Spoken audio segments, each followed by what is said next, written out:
Well, hey, how's it going? Ann Thibodeau here, owner of Horizon Coaching Solutions, and this is What's Cooking Today, the video to watch for a boost of inspiration and confidence in the kitchen. Today, we'll be making some vegetarian burrito bowls. That's right, these are so delicious, I promise. You won't even miss the meat, and the best part is that these come together super quickly in under 30 minutes. So let's get started, shall we? I'll show you just how easy cooking dinner can be.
It's time to serve up this dish. So how easy was this filling to make? It came together in under 10 minutes. Something that I did ahead of time was that I steamed some brown rice in my Instant Pot. I mixed 2 cups of brown rice with 3 cups of water and I set it on high pressure for 18 minutes.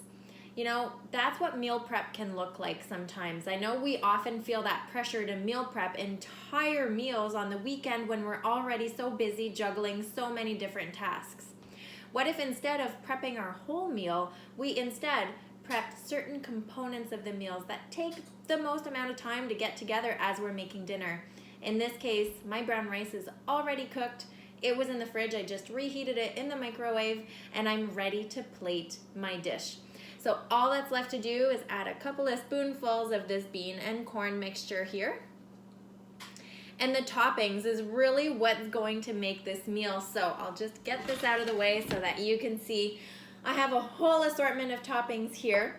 So I'm going to go ahead with a dollop of Greek yogurt. I love to use Greek yogurt instead of sour cream. We always have Greek yogurt on hand, so then it's just one less thing to pick up at the grocery store.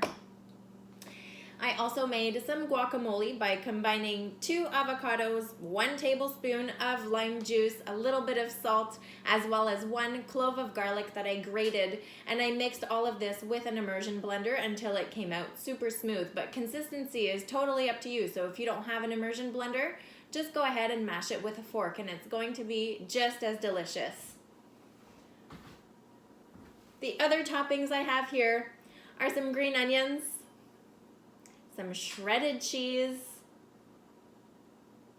some coriander or cilantro. Some people love it, some people hate it. I love it. I've got some diced tomatoes. Go ahead and add a good amount of tomatoes here. And we'll finish off with a nice squeeze of lime juice. There we go. How delicious does that look? A vegetarian burrito bowl ready in, I want to say, 20 to 25 minutes. Now, if you enjoyed this recipe and would love more kitchen inspiration coming your way every single Friday morning, check out my VIP subscription at www.horizoncoachingsolutions.com/VIP. My VIP members receive 5 easy weeknight recipes and a complete grocery list to their inbox every Friday morning. These meals are easy, they come together in under 30 minutes, they're family friendly, and they will help you take the chaos out of your dinner time. VIP members also receive 1 monthly group coaching call with me and other members so that we can, as a community, start tackling our health goals and encourage us to live the healthiest lifestyle possible. On that note, I want to wish you a great week. Thank you so much for being here, for taking the time to watch my video, and we'll see you next week on What's Cooking Today.